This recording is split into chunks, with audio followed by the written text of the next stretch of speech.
वंदे मातरम के 150 साल पूरे होने पर लोकसभा में जबरदस्त बहस हुई। पीएम मोदी ने लोकसभा में कांग्रेस पर जमकर हमला बोला। पीएम ने यह कहा कि जिन्ना ने 1937 में वंदे मातरम का विरोध किया था, तब पंडित नेहरू ने जिन्ना का समर्थन किया। कांग्रेस ने मुस्लिम लीग के आगे घुटने टेक दिया।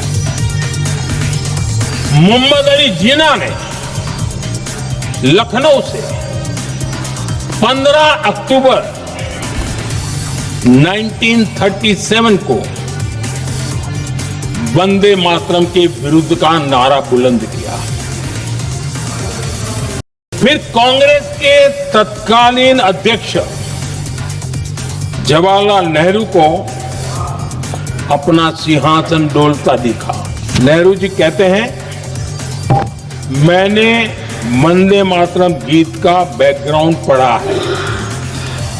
नेहरू जी फिर लिखते हैं, मुझे लगता है कि ये जो बैकग्राउंड है इससे मुस्लिम भड़केंगे। देश का दुर्भाग्य कि 26 अक्टूबर को कांग्रेस ने वंदे मातरम पर समझौता कर लिया, वंदे मातरम के टुकड़े कर दिए। इतिहास इस बात का गवाह है कि कांग्रेस ने मुस्लिम लीग के सामने घुटने टेक दिए और मुस्लिम लीग के दबाव में किया। रक्षा मंत्री राजनाथ सिंह का भी बयान इस पूरे मामले में सामने आया। राजनाथ सिंह ने कहा कि वंदे मातरम के साथ हुए अन्याय को सभी को बताना जरूरी है। ये कांग्रेस की तुष्टीकरण की राजनीति थी और इसी विचार ने देश का विभाजन करवाया था। वंदे मातरम हमेशा राष्ट्रीय भावना का अमर गीत रहा है। दुनिया की कोई भी ताकत इसे कम नहीं कर सकती। और अध्यक्ष महोदय, वंदे मातरम के साथ हुए राजनीतिक छल और अन्याय के बारे में सभी पीढ़ियों को जानना चाहिए। और अध्यक्ष महोदय, और सबसे महत्वपूर्ण वजह यह कि वंदे मातरम के साथ हुआ अन्याय एक आइसोलेटेड इंसिडेंट नहीं था। यह तुष्टीकरण की राजनीति की शुरुआत थी जिसे कांग्रेस ने अपनाया। इसी राजनीति ने देश का विभाजन कराया और आजादी के बाद सांप्रदायिक सौहार्द और एकता को कमजोर किया। वंदे मातरम स्वयं में पूर्ण है, लेकिन इसे अपूर्ण बनाने की कोशिश की गई। वंदे मातरम हमेशा राष्ट्रीय भावना का अमर गीत रहा है और अध्यक्ष महोदय, मैं बल लेकर कहना चाहता हूं, सदैव यह बना रहेगा। दुनिया की कोई ताकत इसे कमतर नहीं कर सकती। जवाब में प्रियंका गांधी ने यह कहा कि कांग्रेस कार्य समिति ने वंदे मातरम को राष्ट्रगीत घोषित किया। वंदे मातरम पर सवाल उठाना महापुरुषों का अपमान है। प्रियंका ने कहा कि राष्ट्रगीत पर बहस का कोई कारण नहीं है। इसका कारण बंगाल में होने वाले विधानसभा चुनाव है। सरकार जनता के मुद्दों से ध्यान भटकाना चाहती है। कांग्रेस की कार्य समिति ने अपने प्रस्ताव में वंदे मातरम को राष्ट्रगीत घोषित किया।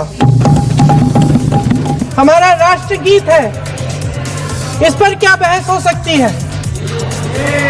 हम ये बहस यहाँ आज 2 वजहों से कर रहे हैं। पहला कि बंगाल का चुनाव आ रहा है, हमारे प्रधानमंत्री अपनी भूमिका निभाना चाहते हैं उसमें। और दूसरी वजह ये है, ये मकसद है, पुरानी मकसद इनकी अध्यक्ष महोदय, कि जिन्होंने स्वतंत्रता की लड़ाई लड़ी, जिन्होंने देश के लिए बड़ी बड़ी कुर्बानियां दी, उन पर सरकार नए आरोप लादने का मौका चाहती है। देश का ध्यान फिर से जनता के ज्वलंत मुद्दों से भटकाना चाहती है। यही एक मकसद है आपका। बहस के दौरान कांग्रेस सांसद गौरव गोगोई भी बोले। गौरव गोगोई ने कहा कि पंडित नेहरू के योगदान पर सरकार दाग नहीं लगा सकती। कांग्रेस ने ही निर्णय लिया कि नेशनल गैदरिंग में वंदे मातरम गाया जाएगा और तब हिंदू महासभा और मुस्लिम लीग ने इसका विरोध किया।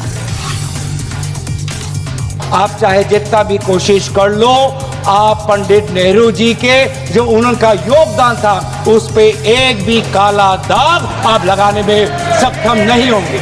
1937 के कांग्रेस वर्किंग कमेटी में के सेशन में यह निर्णय लिया गया कि जहां पर भी नेशनल गैदरिंग होगी वहां पर हम शुरुआत में वंदे मातरम के पहले 2 पंक्तियों को हम गाएंगे। इस सिद्धांत को मुस्लिम लीग ने बहुत बड़ी इसकी आलोचना की, बहुत बड़ी आलोचना की। और आलोचना हिंदू महासभा ने भी की। सपा सांसद अखिलेश यादव ने यह कहा कि वंदे मातरम गाने के लिए नहीं, निभाने के लिए भी। वंदे मातरम ने आजादी आंदोलन में सबको जोड़ा था, लेकिन दरारवादी लोग इसी से देश को तोड़ना चाहते हैं। जिन्होंने आजादी आंदोलन में भाग नहीं लिया, वो वंदे मातरम का महत्व नहीं जानते। वंदे मातरम सिर्फ गाने के लिए नहीं है, निभाने के लिए भी होना चाहिए। जिस वंदे मातरम ने आजादी के आंदोलन में सबको जोड़ा, आज के दरारवादी लोग उसी से देश को तोड़ना चाहते हैं। हम जब ये इनके विचारों से, इनके भाषणों से जब बात सुनते हैं तो ऐसा लगता है कि वंदे मातरम इन्हीं का बनवाया हुआ गाना है। जिन्होंने सभापति महोदय, जिन्होंने आजादी के आंदोलन में भाग ही नहीं लिया है, वो वंदे मातरम का महत्व क्या जानेंगे। दरअसल ये राष्ट्रवादी नहीं बल्कि राष्ट्र विवादी लोग हैं।